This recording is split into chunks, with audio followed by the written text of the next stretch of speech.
اور ادھر رسول اللہ صلی اللہ علیہ وسلم کیا فرما رہے ہیں؟ لا الہ الا اللہ تفلحون، اس کو پڑھ لو، تمہیں کسی بت کی ضرورت نہیں، اللہ براہ راست پالیں گے۔ اب یہ بات کہاں سے سمجھ میں آئے؟ یہ بات تو آج کے مسلمان کو سمجھ میں نہیں آتی، میں تو سوچتا ہوں 1400 سال پہلے کے کافر کو کہاں سے سمجھ میں آتی ہوگی۔ یہ تو آج کا مسلمان نہیں سمجھ پا رہا، وہ جھوٹ بولے بغیر بیچارہ کام نہیں کر پا رہا، وہ کاروبار میں ڈنڈی مارے بغیر کام نہیں کر پا رہا۔ ہلکا سا ہوا چلتی ہے۔ میں جب نیا تبلیغ کے کام میں لگا نا، نیا تبلیغ کے کام میں لگا، تو ہمارے دوست تھے ڈاکٹر بلند اقبال صاحب، ہیں ابھی بھی بہت اچھے دوست ہیں ہمارے، یار ہیں۔ بڑا عجیب واقعہ ہے، چلو اب ان کا قصہ آیا تو میں سنا دوں۔ بڑا عجیب واقعہ ان کا میرے ساتھ، کہ میں پہلی دفعہ جا کے جب بیٹھا نا ادھر، کیا کہتے ہیں، اجتماع میں جا کے بیٹھا تو اب لوگ ہی لوگ ارد گرد کھڑے ہوئے۔ اب مجھے تو لوگوں نے ٹیلی ویژن پہ گانا گاتے دیکھا تھا، تو لوگ کہ یہ کیا کر رہا ہے ادھر، ٹھیک ہے ہاں۔ تو اب وہ آ کر اب میرے سے کوئی آ کے کچھ پوچھے، اب میں اس لوگوں کے سوالوں سے تنگ آ رہا، مجھے سمجھ میں نہ آئے میں کیا کروں، کہ اتنی دیر میں یہ ڈاکٹر صاحب آ کے میرے سامنے بیٹھ گئے۔ اب میرے سامنے وہ جو جنید غنی میرا جو دوست تھے، وہ ان کو جنید غنی صاحب لے آئے، ڈاکٹر بلند اقبال صاحب کو بولا، ڈاکٹر صاحب بیٹھے ہوئے، ڈاکٹر صاحب میرے سے بات کر رہے۔ تو اتنے میں ڈاکٹر صاحب نے میرے سے پوچھا، اچھا تو پھر آپ کرتے کیا ہیں؟ ارے میں نے کہا میں کیا بتاؤں، میں کیا کرتا ہوں۔ اب جب میں ان کو بتاؤں گا تو پھر یہ آگے سے کہیں گے استغفر اللہ نعوذ باللہ، پکڑ کے مجھے کوئی ٹکائی نہ دیں ایک آدھ۔ اب میں ڈاکٹر صاحب کی شکل دیکھوں، اتنے میں وہ میرا دوست جنید غنی ڈاکٹر صاحب سے کہتا ہے، ارے ڈاکٹر صاحب آپ اس کو نہیں پہچانتے؟ یہ وہی تو ہے جس نے دل دل پاکستان گایا ہے۔ ڈاکٹر صاحب کہتے ہیں، واہ واہ واہ واہ واہ واہ واہ، مسلمان کی تو شان ہی یہی ہے، جس کام کو کرتا ہے آگے بڑھ جاتا ہے۔ میں نے کہا واہ، میں نے کہا یار یہ بڑا زبردست آدمی، اس سے دوستی کر لو۔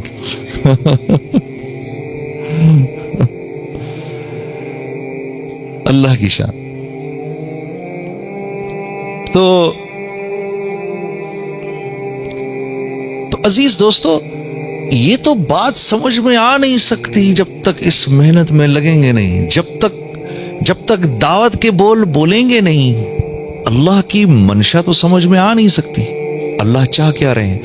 اوپر ہی اوپر پوری زندگی گزر جائے گی ایسے کر کے، نیچے اللہ کی منشا جانے بغیر پوری زندگی گزر جائے گی۔ ہاں، اور انسان جیسے میں نے آپ سے کہا بنایا اللہ نے اپنے لیے ہے، ساری کی ساری کائنات کو اللہ نے بنایا میرے لیے اور مجھے بنایا اپنے لیے، ٹھیک ہے۔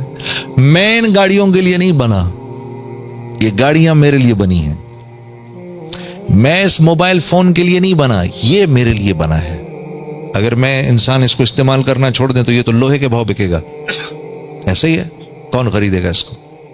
دیکھو نا، جس چیز کو انسان استعمال کرنا چھوڑ دے اس کی قیمت 0/0 ہو جاتی ہے۔ گھر کو چھوڑ دیجئے آپ، گھر ویران ہو جائے گا، بے قیمت ہو جائے گا۔ جو گاڑی چلانا چھوڑی ہم نے وہ بے قیمت ہو جائے گی، لوہے کے بھاؤ بکے گی۔ جس گاڑی کو ہم خریدتے ہیں زیادہ اس کی قیمت بڑھتی جاتی ہے۔ تو کائنات بنی انسان کے لیے، یہ سب کچھ میرے لیے بنا ہے، یہ سورج چاند ستارے میرے لیے ہیں۔ انسان کو نکال دو اس کائنات سے تو یہ کائنات تو بے رنگ ہو جائے گی بالکل۔ اس کائنات کو استعمال کرنے والا کوئی نہیں رہے گا۔ جانوروں کو نہیں پتا کائنات کو کیسے استعمال کرنا ہے، پتا ہے آپ کو؟ جانوروں کو نہیں پتا، مرغی کو نہیں پتا میں نے بکری کا کیا استعمال کرنا ہے، بکری کو نہیں پتا میں نے مرغی کا کیا استعمال کرنا ہے، گھوڑے کو نہیں پتا اونٹ کا کیا استعمال ہے، اونٹ کو نہیں پتا ہاتھی کا کیا استعمال ہے، کچھ نہیں پتا۔ اس کائنات میں انسان کے علاوہ جتنی مخلوق ہے اس کو صرف اتنا ملتا ہے کہ وہ اس پہ زندہ رہے، بس۔ یہی حال کافر کا بھی ہے، کافر کو بھی صرف اتنا ملتا ہے جتنے پہ وہ زندہ رہے، جتنے پہ وہ زندہ رہے۔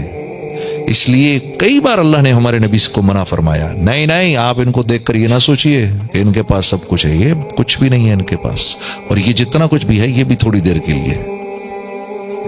باہر سارا یورپ چھان مارا میں نے 6 کانٹیننٹس دیکھ لیے، اللہ کی قسم سچی بات ہے۔ بلکہ میں نے تو یہ بات خود ان کے سیکرٹری آف اسٹیٹ سے سنی، یو کے پتہ نہیں سیکرٹری آف اسٹیٹ کہتے ہیں کیا کہتے ہیں اس کو، اس نے کہا we are only 2 paycheques away from bankruptcy, 2 paycheques away ہیں ہم بینکرپسی سے، ہمارے پاس دو دفعہ تنخواہ ہمیں مہینے کی نہ ملے ہماری چھٹی ہے. یہ کائنات میرے لیے ہے اور میں اللہ کے لیے ہوں. یہاں زندگی بنتی نہیں ہے، بنائی جاتی ہے. اللہ بناتے ہیں زندگی، جس کو ہم حیات طیبہ کہتے ہیں. یہاں کوئی اپنی زندگی نہیں بنا سکتا. کیوں؟ یہ کائنات، یہ دنیا زندگی بنانے کے لیے ہے نہیں. دیکھو زندگی بنانے کے لیے کیا کیا کچھ کن کن چیزوں کی ضرورت ہے. پیسہ ہو، مال ہو، گھر ہو، لوگ ہوں، چیزیں ہوں، اور انہی کی اللہ تردید کر دیتے ہیں. انہی کی تردید کر دیتے ہیں اللہ. جو چیزیں مجھے کامیابی کی نظر آ رہی ہیں تو بنانے والا انہی کی تردید کر رہا ہے. یا اللہ، تو پھر کیا کروں؟ اعلموا انما الحیات الدنیا، جانتے بھی ہو یہ دنیا کی زندگی لعب ولہو وزینت وتفاخر بینکم وتکاثر فی الاموال والاولاد. یعنی جو چیزیں میری ضرورت کی ہیں، جن چیزوں کو میں اچھا سمجھتا ہوں، جن چیزوں کے لیے میں اپنی زندگی کا سارا ٹائم لگا رہا ہوں، اللہ پاک ان کو کہہ رہے ہیں ہمیں ہے بس یہ سب کچھ کھیل کود ہے. یہ اعلموا انما الحیات الدنیا لعب ولہو. جب چھوٹے ہوتے ہو تو تم سارا وقت کھیل کود میں لگے رہتے ہو. ہاں، وزینت وتفاخر. اور جب ذرا سے بڑے ہوتے ہو، ہاں، پھر لوگوں کو دکھاتے ہو، اپنی زینت دکھاتے ہو. ہاں جی، یہ دیکھو جی میری گاڑی دیکھو، میرا گھر دیکھو. اور جب بڑی عمر ہو جاتی ہے، وتکاثر فی الاموال. یقین مانو بوڑھا آدمی اگر اس کو دین زندگی سے نکل جائے وہ انتہائی خطرناک ہو جاتا ہے. بڑھاپے کے اندر بھی وہ کیا کہتا ہے، میرا ایک دوست مجھے بتا رہا کہ میرے ابا کی عمر 75 سال ہو گئی، کیا کہہ رہے ہیں کہ مجھے باتھ روم میں اٹیلین ٹائلز چاہیے.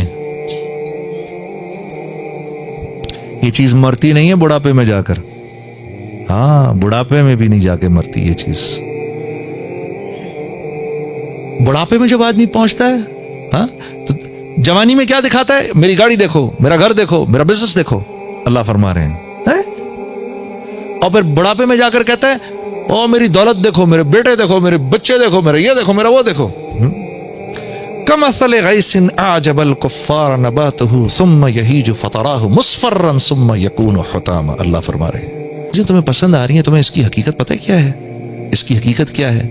اس کی حقیقت یہ ہے، سنو، کہ جیسے ایک کھیت ہے نا، اس میں زمین کا ٹکڑا ہے، اس میں کھیت کھلیان ہرا بھرا تمہیں نظر آ رہا ہے، لیکن وہ جو نیچے سے اس کی جڑ پیلی ہو رہی ہے وہ تم نہیں دیکھ رہے. وہ جو نیچے سے اس کی جڑ پیلی ہو رہی ہے وہ تم نہیں دیکھ رہے. ہاں، ابھی دیکھنا، ابھی جڑ پیلی ہوئی ہے، ابھی پوری کی پوری ٹہنی پیلی ہو جائے گی، کمزور ہو جائے گی، پھر ہوا کے جھونکے چلیں گے جو اس پورے کے پورے کھیت کو اڑا کے ایسے لے جائیں گے. زمین ایسے سپاٹ ہو جائے گی جیسے بیج بونے سے پہلے تھی. یہ حقیقت ہے تیری اس دنیا کی جس پر تو فخر کر رہا ہے. تو اب میں کیا کروں یا اللہ؟ اب میں کیا کروں؟ ساری دنیا تو یہ کہہ رہی ہے، جس کے پاس مال ہے، جس کے پاس دولت ہے، جس کے پاس شہرت ہے، یا اللہ ساری دنیا تو یہ کہہ رہی ہے کہ یہ ایک کامیاب انسان ہے. ساری دنیا مجھے یہ کہہ رہی ہے یہ کامیاب انسان ہے. آپ کہہ رہے ہیں کہ یہ سب بیکار ہے. تو پھر کیا کرنا ہے میں نے؟ پھر کامیاب کون ہے؟ تو جواب آتا ہے فمن زحزح عن النار وادخل الجنت فقد فاز. یار یہ تو سنی نہیں میں نے بات. اگر یہ مجھے کوئی نہ آ کر بتاتا، یہ بات تو میں نے سنی، اگر میں نے قرآن نہ پڑھا ہوتا تو اس کا تو مجھے پتہ ہی نہ چلتا. اگر مجھے میرے نبی نے نہ بتایا ہوتا تو مجھے تو پتہ ہی نہیں چلتا. کامیاب یہ نہیں ہے جن کے پاس یہ سب کچھ ہے. اوہو، اس کی تو اللہ مذمت فرما رہے ہیں. کامیاب وہ ہے جو جہنم سے بچ کے جنت میں چلا جائے. تو یہ جنگ تو آدم علیہ السلام کے وقت سے چل رہی ہے. معاشرہ ایک بات کرتا ہے اور نبی ایک بات کرتے ہیں. معاشرہ کچھ کہتا ہے، سنت کچھ کہتی ہے.